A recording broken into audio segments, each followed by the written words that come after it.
I always think of my goal, and I always tell my students my goal is to make them better physicians, better providers by understanding all of the social factors that influence health.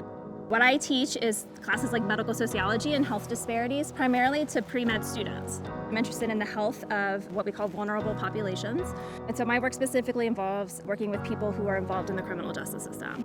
This is the first time in human history we've ever had a system like this that has incarcerated such a large segments of our population. And so a lot of my work thinks about what is this system doing for individual and population health? How is this impacting health decisions that people make? How is this impacting engagement with preventative health care? How is this impacting population level mortality more broadly, and in particular racial health inequities? Being able to apply my academic knowledge from sociology into the real world is very meaningful.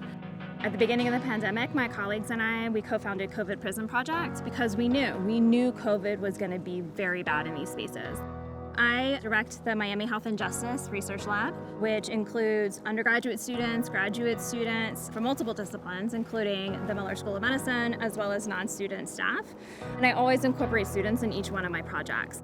I really hope to teach students, empathy is the first part. Particularly for my medical students or my pre-med students, I want to make sure that when they're interacting with their patients, they do so in a non-stigmatizing, non-discriminatory way. I hope to inspire my students through modeling. I think I'm very passionate about my work, and I hope that comes through when I lecture. I'm very authentic when I lecture. I talk like I'm talking to my friends, and I share my experiences and I share my excitement for the material, and I just hope that comes across and is infectious for the students in my classroom.